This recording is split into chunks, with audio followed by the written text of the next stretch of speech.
Bismillahirrahmanirrahim. يا أيها الذين آمنوا ادخلوا في السلم كافة.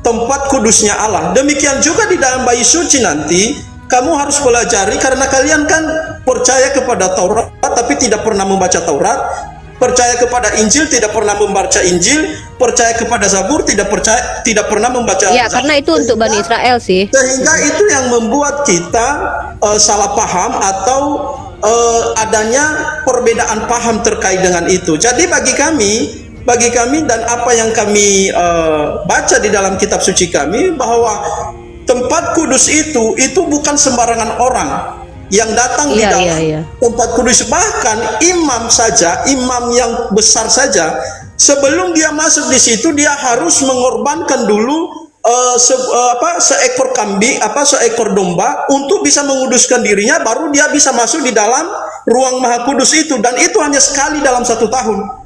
Jadi ini yang dalam iman kekristenan dan juga iman Yahudi memahami cara seperti itu.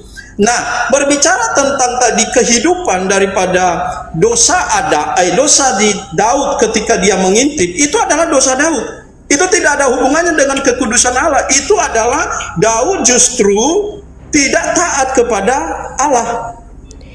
Ya, jadi poin yang ingin saya dapat, brother, bahwa Anda tadi mengatakan justru kalau seandainya manusia melihat tabut Tuhan, sepadan dibunuh oleh Tuhan. Tuhan sangat murka sekali, bahkan dia dibunuh. Bahkan yang teledor pun yang nggak sengaja kesentuh tabut Tuhan dibunuh sama Tuhan. Tapi giliran ada Daud yang sengaja mengambil istri orang, itu tidak dibunuh Tuhan karena tabut Tuhan lebih berharga daripada manusia. Benar. Oke, sama sebagaimana dalam Ulangan 17:12 juga ya. Di Ulangan 17:12, bunuhlah manusia yang tidak mau mendengarkan perkataan imam. Benar. Wow. Lalu, apa masalahnya di situ? Iya, oke. Tidak ada. Biarkan netizen yang menilai. Bagi saya, kalau Tuhan yang Maha Kasih itu bukan Tuhan seperti ini. Mohon maaf, memang kita berbeda. Bukan berbicara tentang kasih ini. Ini yang disebutkan dengan ketika kita membaca. Itulah sebabnya kenapa saya katakan teman-teman, sebelum membuat suatu statement atau sebuah kesimpulan. Tunggu, saya tanya kita ini dulu. Yesus itu Maha Kasih nggak?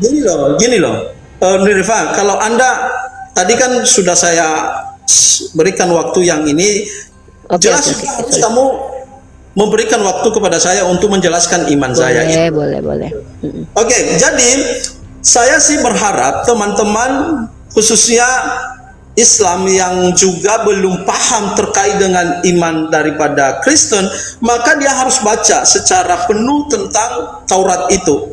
Sama halnya nanti ketika saya juga membaca kitab suci Al-Quran, ketika hanya memotong ayat itu, maka saya melihat bahwa itu kok seperti itu maknanya. Tetapi saya berusaha untuk menjelaskan iman daripada saudara saya itu sesuai dengan apa yang ada dalam konteksnya. Demikian juga di dalam iman kami, seperti yang dipahami oleh Uniriva, itu tidak seperti Anda memahami bahwa kalau kasih maka kasih terus, tidak ada lagi keadilan, tidak ada lagi. Tapi itu adil tak? Menurut Anda adil nggak? Tunggu dulu nih, Pak. Jadi itulah yang membuat Anda yang tidak bisa menyeimbangkan antara di mana kekudusan Allah, di mana yang namanya kasih, di mana yang namanya keadilan. Jadi ini yang perlu harus dipahami. Ketika menurut Anda adil nggak, brother? Kristenan. Kalau menurut Anda sendiri adil tidak? Jadi, silakan. Ini tadi saya sudah jawab ya. Jadi saya sudah jawab 1 Samuel 6 ayat yang ke-19. Saya sudah mengatakan di sana bahwa kata mengintip di situ adalah berbicara tentang di mana orang itu pasti membuka tabut perjanjian itu, karena contohnya seperti ini. Karena di dalam tabut perjanjian itu ada di dalam tabut perjanjian itu ada di dalamnya hukum yang ke-10 itu. Lalu itulah yang membuat mereka mati. Karena kenapa? Jangankan mereka membuka berusaha untuk mengintipnya, bahkan kesenggol saja itu akan membuat orang itu mati. Karena kenapa? Karena manusia yang menyenggol itu adalah manusia berdosa, sedangkan tabut perjanjian Allah ini adalah tanda kehadiran Allah, dan itu tempat itu adalah kudus. Jadi tempat yang kudus tidak bisa disentuh oleh orang yang berdosa. Itu konsep kami. Sekarang kita kembali atau kita membahas ayat yang lain yang menjadi keberatan. Oke, yang lain. Silakan. Oke, jadi saya tetap sama ya. Saya di sini sedang berbicara tentang keadilan Tuhan. Menurut brother tadi sudah jelas dijawab bahwa menurut brother itu adil ketika orang nggak sengaja. Ingat ya teman-teman, tidak sengaja menyentuh tabut Tuhan maka adil orang itu dibunuh. Tapi kalau ada orang sengaja, ada orang sengaja mengambil istri orang, menidurinya berzina, lalu punya anak dari situ, membunuh suaminya, itu tidak apa-apa, tidak dibunuh. Karena faktanya Daud tidak dibunuh. Dan itu adil ya brother, menurut brother, it's okay, nggak apa-apa, kita beda. Nah, di ayat selanjutnya Ulangan 17:12, coba dibaca. Itu sama itu. Saya dulu luruskan ini. Jadi, apa yang saya sampaikan tadi bahwa apa yang dilakukan oleh orang itu ketika dia menyenggol tabut perjanjian itu adalah konsekuensi dari kekudusan Allah, kekudusan daripada tabut perjanjian. Jadi dia melanggar kekudusan Allah itu dan dia mencoba menyentuh kekudusan Allah itu, karena Allah tidak bisa berkompromi dengan dosa, dan itu bukan tidak ada dasarnya, tetapi itu adalah hukum Allah. Itu adalah di mana Allah sudah memberitahukannya. Jadi itu ya yang pertama. Kemudian terbicara tentang tadi dihubungkan dengan Daud, dengan dia mengintip, dengan dia mengambil istri orang itu tidak dibunuh oleh Allah, itu konteks yang lain di mana ada konsekuensinya sendiri nanti ketika Daud melakukan dosa itu. Oke ya? Jadi ini tidak perlu kita mencoba menggiring sesuatu itu untuk memaksakan pandangan kami sebagai seorang Kristen. Enggak, sorry, saya tidak menggiring. Saya justru ingin tahu pendapat Anda secara personal. Ya, jangan menggiring ininya, karena kami punya. Saya salah nggak tadi itu? Saya salah nggak kira-kira tadi? Tadi itu. Oke, silakan kembali lagi untuk bertanya terkait dengan ayat berikutnya di mana? Coba Ulangan 17:12. Ulangan 17:12. Ulangan 17 nomor 12. Oke, silakan dibaca Uniriva. Ya, kita baca di sini. Ini topik kita hari ini sama, tapi ayatnya berbeda-beda. Cuman ini mempertanyakan keadilan Tuhannya teman Kristiani aja sih. Ulangan 17 nomor 12. Kalau kita lihat di situ, orang yang berlaku terlalu berani dengan tidak mendengarkan perkataan imam, ya, yang berdiri di sana sebagai pelayan Tuhan Allahmu ataupun perkataan hakim, maka orang itu harus mati. Ya. Jadi di sini Tuhan membunuh orang yang tidak mau mendengarkan perkataan imam. Ya. Jadi kalau ada imam lagi bicara gitu tidak didengarkan, itu mati, dibunuh. Ya udah, nggak apa-apa. Itu Yesus, itu Tuhan kalian yang Tritunggal ya. Oke, sudah? Oke, coba dipahami ayat yang ke-8 ya. Saya coba baca ya. Ini harus ini adalah pengadilan tertinggi, di mana ini adalah sebuah aturan dari Allah, dan itu hak-haknya Allah dalam hal ini. Sama seperti halnya di dalam Al-Quran juga nanti ada hal-hal yang memang itu ditetapkan untuk si Muhammad, disampaikan kepada Muhammad, di mana bahwa perangilah orang-orang yang tidak seiman dengan Anda, dan itu hal-hal yang semacam itu kan juga ada di dalam Al-Quran. Itu kan beda. Kan nggak nyambung. Beda. Kalau ini beda. Kalau ini kan jangan ikuti kata imam. Artinya Uniriva, beda dong, jauh banget bang. Kamu memahami iman orang lain dengan cara yang berbeda, tetapi kamu memaksakan kehendak. Enggak, saya kan bertanya. Saya bertanya, Anda jawab. Ya, Anda tuh sudah logical fallacy loh, brother. Pak dosen, Anda logical fallacy loh. Oke, saya jawab dulu ini ya. Iya, silakan dijawab. Tapi jangan logical fallacy, brother. Saya tidak pernah memaksakan paradigma saya loh. Bahkan saya tidak bawa paradigma saya di sini loh. Saya bertanya loh ayat ini gitu. Menganggap kamu di sini adalah logik yang fallacy itu. Loh, gini, di sini, brother. Tanya iman Kristen aja. Saya tidak itu kepada Anda karena kenapa? Karena membicarakan tentang iman saya. Kamu hanya cukup Oke. bertanya di sini. Nah, Oke, brother. Oke. apa yang kamu tanyakan itu yang saya jawab. Itu. Nah, Oke. di ayat yang ke-8 untuk menjawab ayat yang ke-12 itu, di sini kita harus tahu konteksnya. Apabila sesuatu perkara terlalu sukar bagimu untuk diputuskan, misalnya bunuh membunuh, oke ya, misalnya bunuh membunuh, tuntut menuntut, atau luka melukai. Ini kan berbicara tentang bagaimana cara memutuskan sebuah masalah perkara. Jika hal itu terkait dengan bunuh membunuh, tuntut menuntut, atau luka melukai, perkara pendakwaan di dalam tempatmu, maka haruslah engkau pergi menghadap ke tempat yang akan dipilih Tuhan Allahmu. Haruslah engkau pergi kepada imam-imam orang-orang Lewi, itu yang menjadi hakim di sana sama mereka, dan kepada hakim yang ada pada waktu itu, dan meminta putusan. Mereka akan memberitahukan kepadamu keputusan hakim, dan engkau harus berbuat menurut keputusan yang diberitahukan mereka kepadamu. Dari tempat yang akan dipilih Tuhan, engkau harus melakukan dengan setia segala yang ditunjukkan mereka kepadamu, menurut petunjuk yang diberikan mereka kepadamu, dan menurut keputusan yang diberitakan mereka kepadamu. Haruslah engkau berbuat, janganlah engkau menyimpang ke kanan dan ke kiri dari keputusan yang diberitahukan mereka kepadamu. Orang yang berlaku terlalu berani dengan tidak mendengarkan perkataan imam yang berdiri di sana sebagai pelayan Tuhan Allahmu, ataukah perkataan hakim, maka orang itu harus mati. Demikianlah harus kau hapuskan yang jahat itu di antara orang Israel. Jadi konteksnya itu sudah jelas sekali.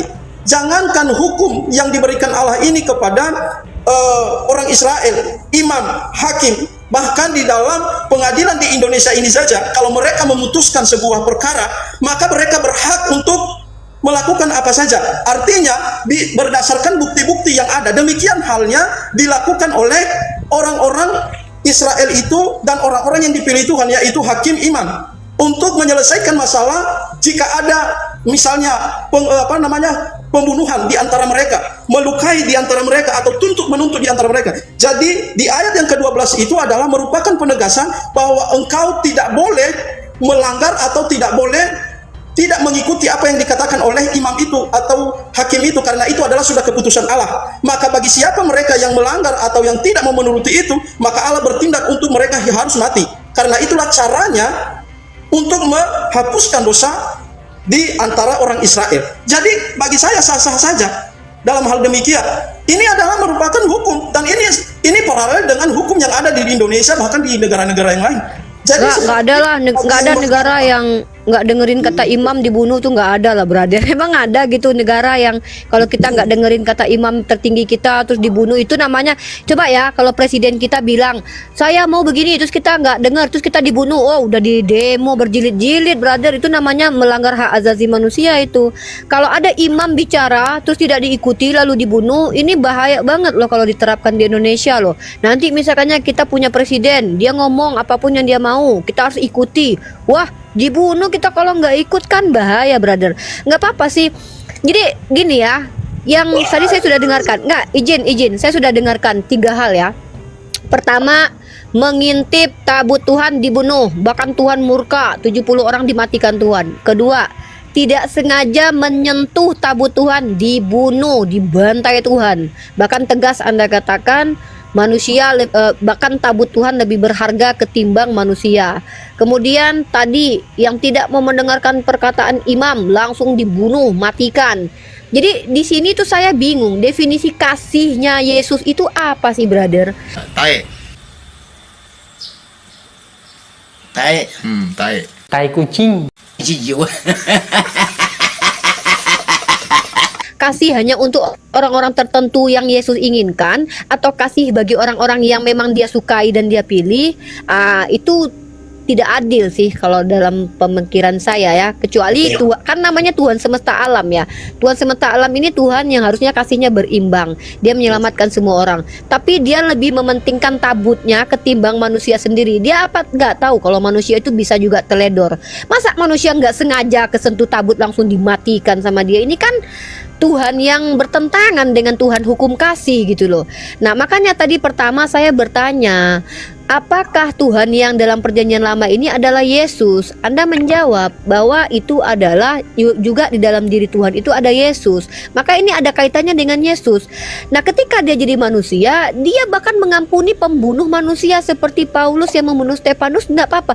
Lagi-lagi nyawa manusia seolah tidak berharga di hadapan Tuhan, brother.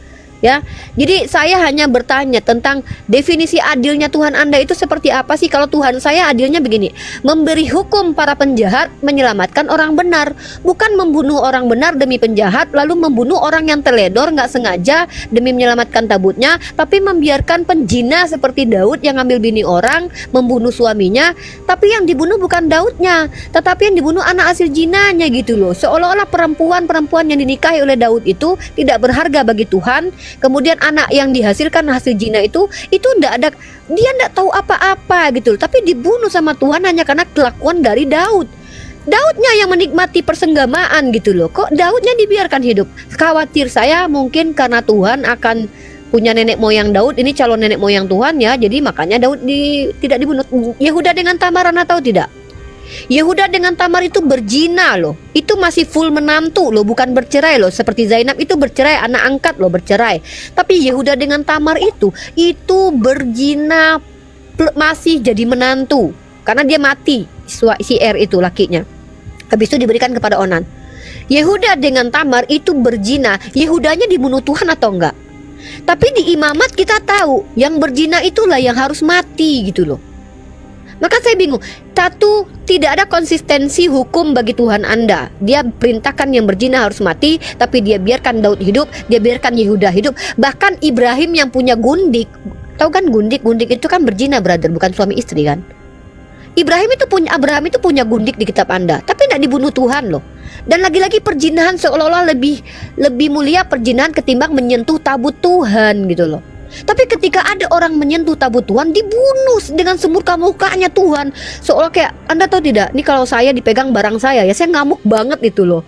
Tapi ketika bini orang diambil, dia Tuhan yang dibunuh bukan Daudnya gitu. Makanya saya, beginikah keadilan dalam iman Kristiani? Silakan dijawab, brother. Oke, jadi begini, Bu Nirifa, selalu Ibu Nirifa permasalahkan atau gugat masalah tabut perjanjian Allah, dan itu kamu samakan dengan barang Anda. Kalau barang Anda semua KW, Unirifa. Jadi maupun disentuh siapa saja itu terserah, karena Ibu Unirifa tidak bisa untuk memberikan suatu kepastian untuk wah ini saya kalau dipegang barang saya ini akan menjadi membuat orang jadi takut. Tidak seperti itu, karena barang kamu semua KW dan itu tidak kudus. Melawak United ni udah kelihatan goblok ya kan. Itu semua penuh dengan dosa. Itu tandanya, itu artinya bahwa kamu tidak bisa membandingkan antara barangmu dengan kamu perjanjian Allah. Bahkan saya katakan, barang yang kamu samakan dengan barangmu, dengan tabut perjanjian, itu bagi saya itu sangat hina di hadapan tabut perjanjian itu. Omonganmu seperti balon warna-warni, indah tapi isinya angin. Karena barangmu semua KW, barangmu itu tidak ada gunanya di hadapan Allah. Jadi itu yang sebenarnya Tuhan tadi, bahwa kehadiran Allah itu, tunggu dulu dong, panjang sekali tadi Bu Nirifa saya kasih waktu. Saya ini brother, sorry. Saya ini tidak mau diskusi yang ngotot-ngototan. Kalau kamu pun punya pemikiran seperti itu, seperti apa kamu terjemahkan Alkitab, seperti apa yang kamu pahami, itu tidak ada masalah bagi saya. Tetapi saya harus juga menyampaikan apa yang kami pahami. Jadi saya dan apa yang saya baca di dalam Alkitab, bahwa tabut perjanjian itu adalah kehadiran Allah dan itu adalah kekudusan Allah, maka itu lebih berharga daripada semua manusia di dunia ini.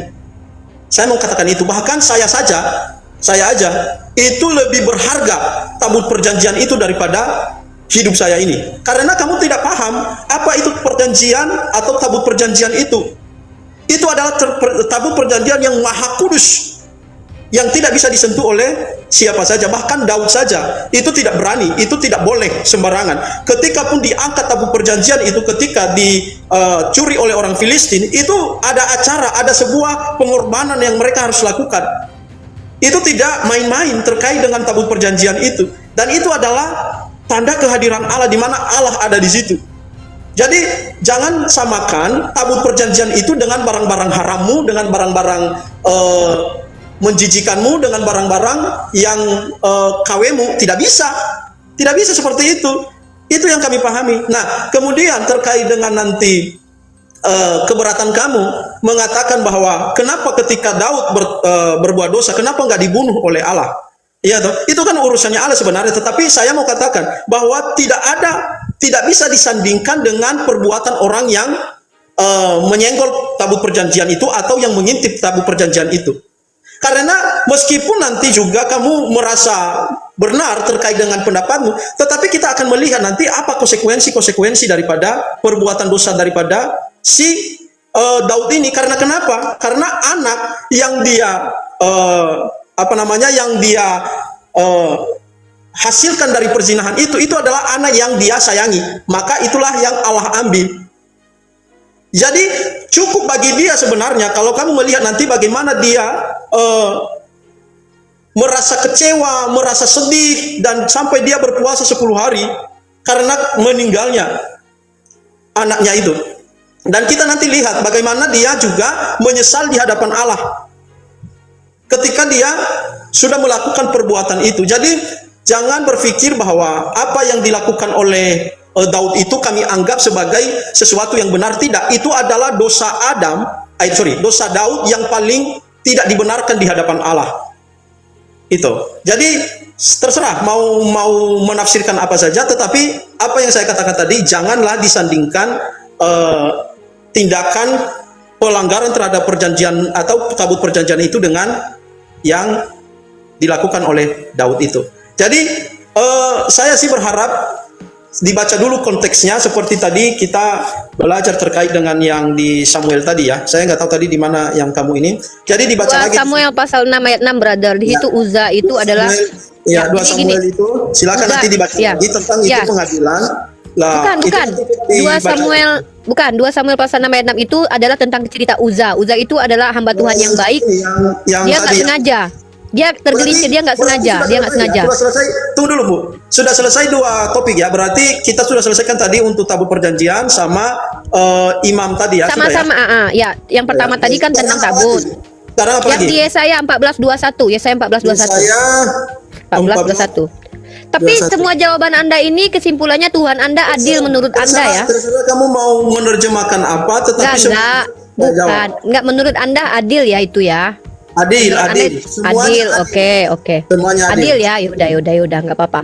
Oke, Yesaya 14:21 ini juga adil ya. Coba Yesaya 14:21 ini adil nggak? 21. Iya. Yesaya 14 ya? Ya. Ya, silakan.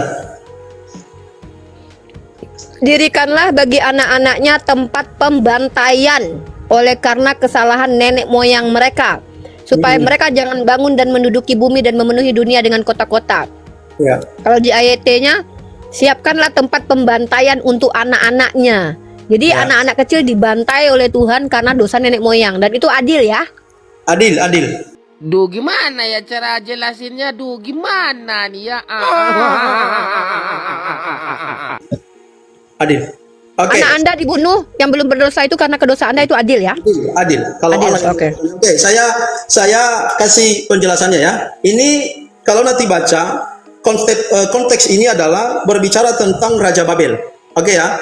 Di mana berbicara bagaimana orang Israel pada saat itu diperbudak di Babel. Oke ya. Jadi sebagai umat pilihan, orang pilihan yang dipilih oleh Allah secara khusus, ketika ada umatnya yang diganggu oleh orang atau yang memperbudak mereka, maka cara untuk keluar mereka dari situ adalah Allah mengizinkan mereka untuk membinasakan semua daripada keturunan Babel itu. Sama dengan halnya, apakah kita ketika ada penjajah, maka apakah boleh kita membunuhnya? Apakah boleh kita memerangi mereka? Tentu boleh dong. Ini adil sekali. Karena apalagi umat ini adalah umat pilihan. Bayi, brother, bayi, anak kecil, brother, bukan penjajah. Jangan samakan bayi sama penjajah lah, brother. Penjajah mah orang gede, jahat. Bayi. Karena Anak kecil. keturunannya mereka itulah yang akan kembali untuk menjajah. Karena kenapa? Pada saat itu yang disebutkan dengan sistem kerajaan, maka orang-orang yang berkuasa pada saat itu yang menggantikan, keturunannya yang menggantikan. Maka untuk menghapuskan semuanya itu harus juga anak-anaknya dihapuskan. Karena kenapa? Karena tidak berhak nanti orang di luar pada itu yang akan menjadi raja. Karena kenapa? Karena sistem raja. Berarti di Indonesia ini kalau ada keturunan penjajah boleh dibunuh. Indonesia, karena sebelum Indonesia pun bersatu ini ada juga sistem raja yang ini sebelumnya. Tetapi kan kita kan bukan ini. Jadi begini, Uni Rifa, jangan mengambil sebuah dalil-dalil yang tidak relevan. Jadi saya sedang menjelaskan konsep seperti apa yang dipahami di sini. Jadi kalau kamu memaksakan meneliti bagaimana raja, bagaimana presiden saat ini, bagaimana, kan kamu nggak tahu bagaimana historis negara kita ini pun kamu nggak paham. Bagaimana kamu bisa menjelaskan hal itu? Bahkan kehidupan kamu sehari-hari aja kamu tidak bisa membayangkan, menyandingkan apa masalah-masalah seperti ini. Jadi itu yang saya katakan tadi, kalau kamu baca itu satu ayat, maka itu akan hancur semua ininya. Pengertian kamu. Maka saya katakan bacalah pasal 14 itu dari ayat yang pertama sampai ayat yang terakhir, karena itu 32 ayat untuk bisa menentukan apa yang dimaksudkan di sana. Dan di situ adalah berbicara konteks terhadap orang-orang Babel atau raja-raja Babel. Jadi itu tidak bisa kita memahami dengan cara kamu yang seperti itu. Enggak, aku tuh gini loh, brother, santai dong, relax dong. Benar-benar ngeri gegen pressing MU. Jadi saya hanya ingin mengatakan bahwa ya beginilah keadilannya Tuhannya kalian, anak kecil dibantai, orang yang nggak sengaja sentuh takbut Tuhan dibunuh, sementara orang ngambil bini orang enggak. Benar. Dan bahkan ya, saya juga baca di kitab Anda itu, memang itu kenapa anak kecil. Sudah, berarti ini yang ketiga sudah selesai ya. Berarti pertanyaan. Ya udah, saya cuma butuh jawaban. Kalau menurut kalian Kristen ini adil? Saya jawab. Maupun kamu sepakat, silahkan saja. Saya memberikan jawaban sesuai. Saya dengan bukan sepakat nggak sepakat. Segini. Sepakat Saya sepakat terserah kamu. Brother, ini pertanyaan keempat berarti. Pertanyaan keempat. My brother, gini loh my brother. Saya di sini tuh bukan sepakat atau tidak. Gini Uni Rifa, ini saya banyak juga yang di bawah. Saya memberikan 5 pertanyaan untuk Anda, maka sudah selesai ya. Ini pertanyaan keempat, silakan. Nanti ke pertanyaan kelima kamu selesaikan. Setelah itu kita tolong supaya gantian dengan orang lain. Saya bukan tidak ini ya. Besok juga boleh. Silakan. Boleh. Pertanyaan coba keempat. Buka Nahum pasal 3 ayat 5, coba buka. Nahum pasal 3 ayat keempat. Ya, silakan Bu Rifa. Ya, saya agak sedikit apa ya, kan gimana ya, mau malu saya mengatakannya sih, tapi ya nggak apa-apa lah. Malu saya mengatakannya, tapi nggak apa-apa. Ya, silakan. Lihat, aku akan menjadi lawanmu. Demikianlah firman Tuhan.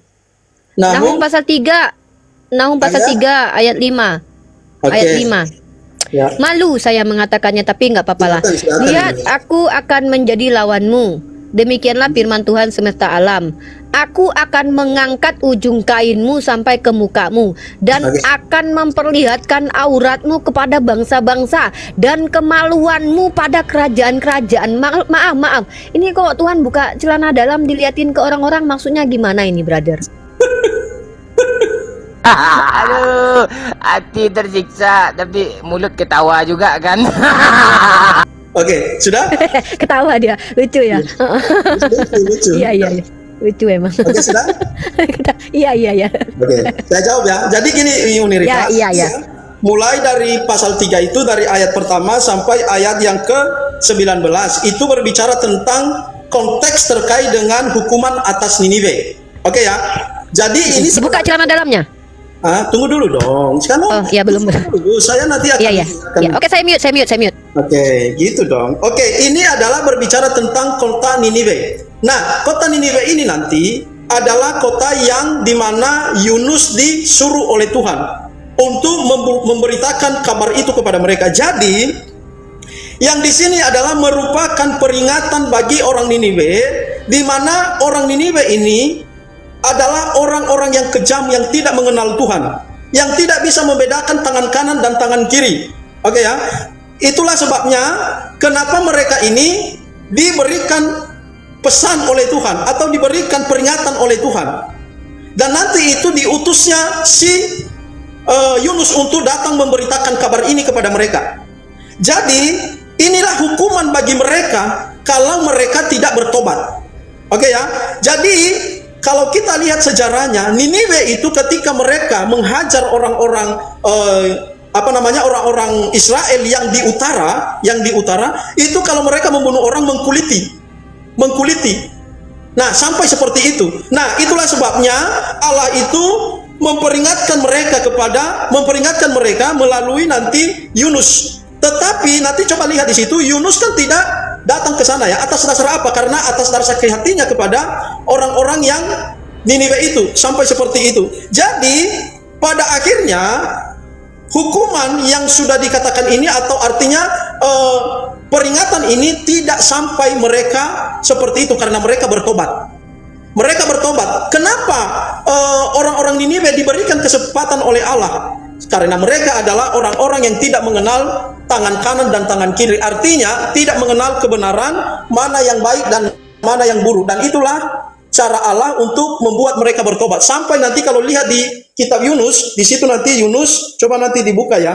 Kitab Yunus nanti kamu baca, di situ nanti bahkan ketika orang Niniwe memberikan pesan itu, mendengarkan pesan itu dari Yunus, maka bahkan mereka berpuasa sampai mereka binatang mereka pun berpuasa. Jadi ini adalah peringatan bagi untuk orang Niniwe. Jadi kalau mereka tidak bertobat, ya diperlakukan seperti itu. Tetapi kamu harus paham, kalau yang dimaksudkan yang di ayat yang ke-5 tadi, dia mengatakan, lihat akan menjadi lawanmu.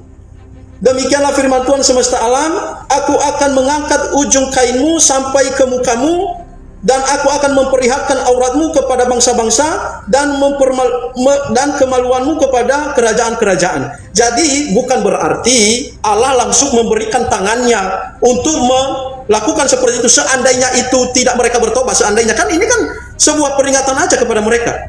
Dan Tapi benar kan dibuka celananya itu? Tunggu dulu dong. Oh, iya. Ini memang harus dijelaskan dengan ini. Jadi inilah cara Tuhan kalau mereka tidak bertobat. Tetapi bukan Tuhan, kalau saya pahami di sini, itu bukan Tuhan langsung ini. Tetapi ini adalah melalui nanti tangan orang yang nanti akan juga mempermalukan mereka. Maksudnya tunggu, Tuhan pakai tangan orang lain buka celana dalam orang. Maksudnya gimana ini?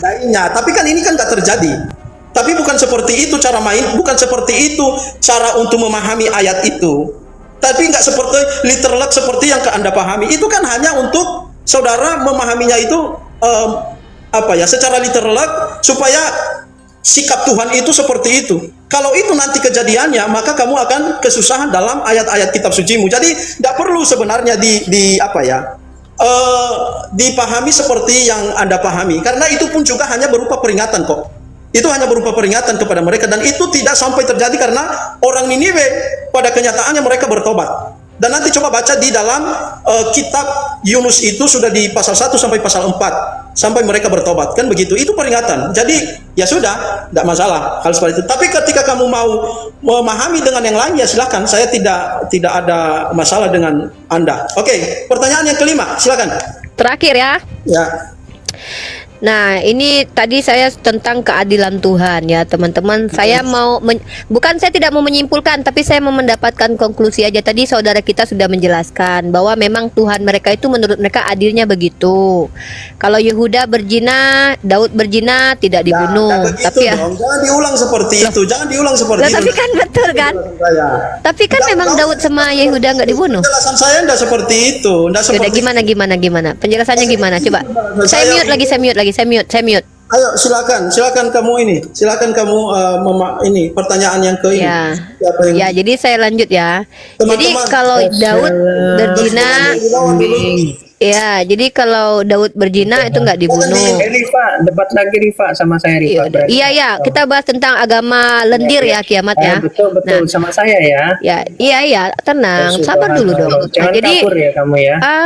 Kiamat, kenapa sih saya lagi ngomong loh, punya adab dong. Ya. Oke. Sekarang gini, Saya mau nanya, kenapa Tuhan kalian tuh seneng banget ketelanjangan? Ya, pertama. Tidak ada ketelanjangan. Aduh. Tunggu dulu, Yesaya berapa itu?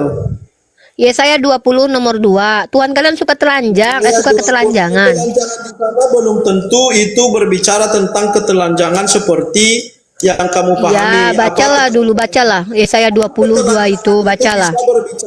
Ya, baca dulu, host. Baca dulu, host. Ya ampun. Silakan ya. 90 ya. Di mana tadi itu berapa? Yesaya 20. Yesaya 20. Yesaya 20 nomor 2. Nomor 2, oke. Iya. Silakan baca. Saya baca yang pertama. Pada tahun ketika panglima yang dikirim oleh Sargon Raja Asyur tiba di Asdod, lalu memerangi dan merebutnya. Pada waktu itu berfirmanlah Tuhan melalui Yesaya bin Amos, firman-Nya, pergilah dan bukalah kain kabung dari pinggangmu dan tanggalkan kasut dari kakimu. Lalu ia pun berbuat demikian, maka berjalanlah ia telanjang dan tidak berkasut. Berfirmanlah Tuhan, seperti hambaku Yesaya berjalan telanjang dan tidak berkasut 3 tahun lamanya sebagai tanda alamat terhadap Mesir. Tuhan kok nggak izinin pakai koteka gitu loh. Maksudnya minimal pakai daun gitu loh. Kan kasihan Yesaya gondal-gandul gitu. 3 tahun si kiamat. Kalau lihat Yesaya pada waktu itu mungkin udah dipakai. Oke. Untung nggak jumpa sama kiamat Yesaya waktu itu ya kan? Ya mau gimana lagi? Yuk, tawa yuk. Tahu aja, nggak apa-apa. Yuk. Kesempatan jumpa. Di Christian ketawa dia. Muhammad ini dong. Christian ketawa dia. Ketawanya loh, pasukan Nur Muhammad. Mas Kiamat, tunggu dulu Mas Kiamat. Biarkan mereka ini, biarkan mereka ketawa. Oke, sudah. A few moments later. Saya tanya sama Anda dosen bukan? Anda dosen bukan? Anda saya tanya, ketika ada orang yang memberikan literatur kepada Anda terima gitu saja literaturnya? Anda dosen bukan? Sebentar, Anda dosen bukan? Anda, loh, nggak bisa. Bentar dulu dong. Ini saya tanya, ini perlu nggak kalian pertanyakan data ini? Ini Saya turunkan aja teman-teman, karena nggak ada. Jangan Pak, biarkan aja. Mumpung nih ada Islam. Kalau bohong itu jangan sampai ketahuan.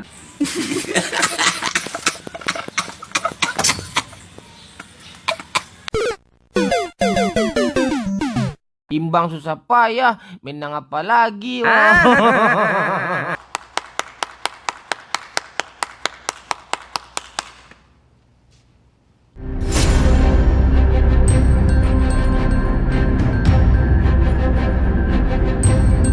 The religion of Jesus was Islam. Because with Allah, there is only one religion.